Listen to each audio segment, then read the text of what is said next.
2025 का रिजल्ट आ चुका है, जिसमें शिक्षा निकेतन इंटरमीडिएट कॉलेज गोबरा सोनभद्र का परीक्षा परिणाम काफ़ी बेहतर रहा।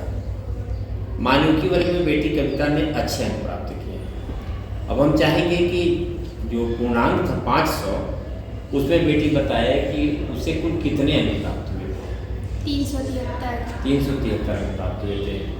आप मुझे विषय बात बताइए, किस विषय में आपको कितना अंक मिला था? हिंदी में 75, इंग्लिश में 73, इकोनॉमिक्स में 70, सोशलॉजी में 75, सिविक्स में 80। आपने यह बता दिया। परसेंटेज कितना निकाला आपने? टोटल का परसेंटेज कितना निकला था? 74.3। 74.3% इनको अंक प्राप्त हुआ था। हम आपसे जानना चाहेंगे कि जो आपको अंक मिले हैं, क्या आप उससे संतुष्ट हैं, या अधिक मिल गया है, या कम मिला है? हम संतुष्ट हैं। आप संतुष्ट हैं। और आप पढ़ाई कितना देर करते हैं? सुबह 4 बजे से 6 बजे तक। 4 से 6 2 घंटा आप नियमित घर पर पढ़ाई करते थे। इसके अलावा जो कॉलेज का समय था वो अतिरिक्त था। कुछ और भी चीज़ें, क्योंकि आप ग्रामीण क्षेत्र से रहने वाले हैं, उन ग्रामीण क्षेत्र की बच्चियों के लिए हम आपको चाहेंगे क्या करना चाहेंगे, जो विशेषकर अनुसूचित जनजाति की बेटियां हैं, अनुसूचित जाति की बेटियां हैं, या जिनके सामने दिक्कत है पढ़ाई की, उनसे क्या करना चाहेंगे? क्या वे पढ़ें या पढ़ाई न करके कुछ और करें? उन लोग को पढ़ाई करना चाहिए। पढ़ाई करना चाहिए। मान लो वे लोग घर का काम काज करती हैं, खेती बाड़ी का काम करती हैं, या उनके पास जानवर है, उनके साथ अपना समय व्यतीत करती हैं, या कोई अन्य कार्य उसमें लगती हैं, क्या वह महत्वपूर्ण है या पढ़ाई महत्वपूर्ण? पढ़ाई महत्वपूर्ण है। आप इसमें पढ़ाई महत्वपूर्ण क्यों? पढ़ लिख करके क्या कर सकते हैं? कुछ भी कर सकते हैं, नौकरी मिल सकती है सरकारी। अच्छा, बेटियों और बेटों में पढ़ाई का महत्व अगर हम देखते हैं तो इसमें पढ़ाई का महत्व किसके लिए ज़्यादा आप समझते हैं? बेटियों की। बेटियों के लिए। क्यों? क्योंकि बेटियां पढ़ लिख कर मायका में फायदा मिलता है और ससुराल में। दोनों पक्ष देख सकती हैं, जब चाहेंगी तो समझें तो सहयोग कर सकती हैं। ये बड़ी अच्छी बात है। और जो बच्चे अच्छा नहीं कर पाए, उनके लिए आप क्या करना चाहेंगे? उनके लिए वो भी मेहनत करेंगे तो उनका सफल हो जाएगा। उनको भी मेहनत करना चाहिए। आप तो 2 घंटे घर में पढ़ाई करके इतना अच्छा अंक प्राप्त किया, क्या आप अपनी पढ़ाई से संतुष्ट हैं? हाँ। क्या इतना ही पढ़ना चाहिए था?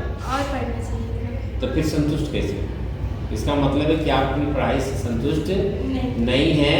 समय और बढ़ाया जाना चाहिए। समय बढ़ता तो क्या और परसेंटेज अच्छा हो सकता था? हो सकता था। अच्छा, इसके आगे का लक्ष्य क्या है आपका?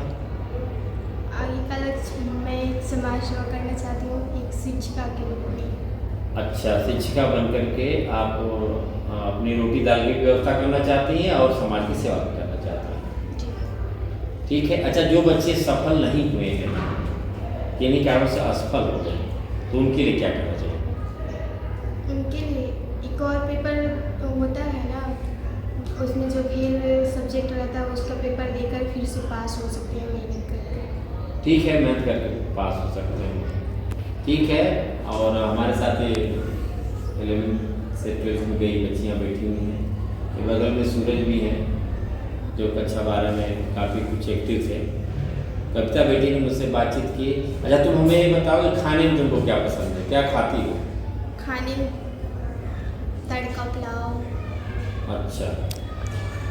अच्छा, ये बताओ कि जो बच्चे आर्थिक दृष्टि से कमज़ोर हैं, अर्थात जिनको हम कह सकते हैं गरीब हैं, जिनके पास पैसा रुपया नहीं है या कम है, क्या पढ़ाई में वह बाधक है? नहीं सर। पढ़ाई में बाधक नहीं है। नहीं। उन्हें संघर्ष करना चाहिए और पढ़ने का प्रयास करना चाहिए। और कुछ संदेश जो 12th में बच्चे गए हैं उनके लिए? पढ़ना चाहिए, नहीं पढ़ना चाहिए। लोग को बहुत मेहनत करनी चाहिए। बहुत मेहनत करना चाहिए। ऐसा क्यों? मेहनत नहीं करेंगे तो क्या होगा? फिर अच्छा अंक नहीं मिलेगा, फिर फेल हो जाएंगे। तो पढ़ाई के लक्ष्य पर क्या पास होना है या कुछ और भी है? कुछ और भी है सर। कुछ और भी है। मेहनत करके पढ़ें। और मुझे लगता है कि नए बच्चे इन बातों को सुन रहे होंगे, जरूर उनको इससे सबक मिलेगा। अभी बेटी कविता से हमारी बातचीत हुई, इसके लिए बहुत बहुत धन्यवाद।